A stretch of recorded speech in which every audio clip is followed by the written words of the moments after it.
Bon les refs, il faut que je vous parle d'un truc très important. Moi personnellement je le dis parce que ça me fout la haine d'en parler et je suis obligé d'en parler. Je me sens concerné. C'est au sujet de ce qui s'est passé récemment. Eh bien, vous allez commencer peut-être vous dire, ah mais le frère il est en retard, il nous parle de ça maintenant. Ouais bah écoute frère, il y a un temps à tout. J'aurais pu vous parler d'autre chose bien avant, mais bon, j'en profite et j'ai écouté une musique qui m'a un peu fait réfléchir et pourquoi pas j'en parlerai aussi de lui. Parlant de par rapport aux médias, j'ai entendu récemment d'une meuf qui s'appelle Zeneb Razakouille qui disait tirer à balles réelles sur ses racailles en parlant des jeunes de cité. Elle, en fait, elle est sponsorisée par Daesh. Moi, j'aimerais, Inch'Allah, un jour, bon, on va retirer l'Inch'Allah, mais pourquoi pas inviter El Baghdadi, PDG de Daesh. Comme ça, vous allez avoir vos réponses directement. CNews, LCI, BFM. C'est ce que vous cherchez. Si vous êtes capable d'inviter des gens qui disent des propos choquants comme Zemmour et la clocharde de service, c'est normal qu'on va jamais avancer dans le pays. Vous voulez un exemple? Un mec qui a réussi dans la vie? Un mec, personnellement, qui a tout mon respect, mais une force pour moi, une force pour la banlieue, qui soude les liens dans les cités? Kerry James. Le mec, il a tout fait. Il s'est battu contre les violences dans les cités, les bavures, ces amalgames qu'on fait dans les banlieues au sujet de l'islam, la polygamie, le voile intégral. Vraiment, ils ont des obsessions médiatiques choquantes. Et ce mec-là, il a ouvert l'esprit à plusieurs personnes. Il a permis à moi, par exemple, à me poser plus de questions vis-à-vis de cette politique, l'État, la France, les banlieues, les racailles, comme ils disent.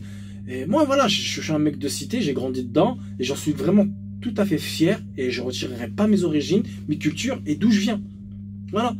Et Kerry James, il a réussi tout seul, les médias l'ont boycotté, l'État n'a pas voulu financer le film, et Kerry James, bon, il a fait avec les moyens qu'il avait, et il a donné tout, mais vraiment tout ce qu'il avait dans ses poches, et finalement ça a été passé. Il a réussi son coup, Netflix a décidé de prendre le film, et finalement ça a marché énormément, ça a buzzé de ouf son film. Hein. Bravo à Kerry James, c'est vraiment une réussite, et c'est un exemple qu'il faut suivre au niveau de la République. Un mec qui n'a pas cherché à savoir que l'État, même si elle ne finance pas, on va annuler tout, ou que les médias refusent les invitations. De toute façon, CNews, BFM, LCI, c'est voilà, des extrémistes purs et durs. C'est des gens qu'il faut vraiment combattre, que ce soit... bon, pas rentrer trop dans les détails. Mais c'est vraiment pour vous dire que ce mec-là, il a réussi. Par contre, si je vous parle d'un autre mec du genre, il a réussi, mais en fin de compte, il a perdu toute sa vie. C'est... comment il s'appelle? Patrick Carteron. Le mec, il a boxé, il s'est fait fumer. Et aujourd'hui, il cherche à buzzer en parlant soit de Booba, Benzema, Cyril Hanouna, il passe sur une chaîne de radio en parlant de Zeneb Razaoui, et en parlant, entre parenthèses, de ce mec-là, il la défend en parlant dans ses différentes vidéos, il dit ouais j'ai grandi à Grigny. Désavoue-toi de Grigny, Grigny sont bien où ils sont, t'es pas un mec de Grigny, peut-être que tu l'étais avant, mais tu t'es boycotté Grigny. Les mecs de Grigny, ils tiennent pas exactement les termes que tu prononces.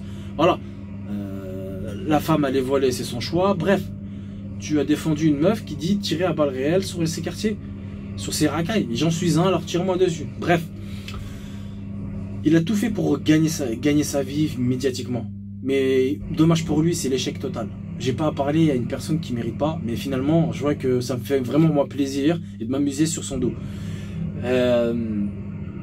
Et par contre, les mecs, dites-moi un truc. Moi, personnellement, je vous dis les choses telles qu'elles sont. Je sais que ça a peu choqué ou heurté là, certaines personnes.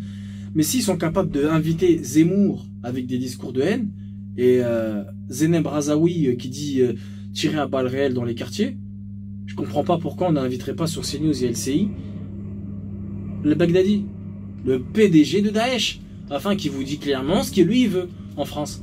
Comme ça, vous pouvez peut-être créer une politique islamique en France, peut-être, je sais pas, mais... Voilà, c'est vraiment du grand n'importe quoi, et j'espère que quand après cette... Je sais qu'il y aura une révolution en France, hein. Je sais de tout cœur qu'il y aura une révolution, mais je souhaite qu'après cette révolution, on les supprimera à cette chaîne. On changera les chaînes d'infos, les Rothschild et tout ça, là, boycotter à fond, et force au peuple, force au pays. J'ai tout mon soutien à Kerry James, un grand frère qui... Franchement, ses messages sont tellement magnifiques qu'il a tout mon soutien. J'espère que le message est passé.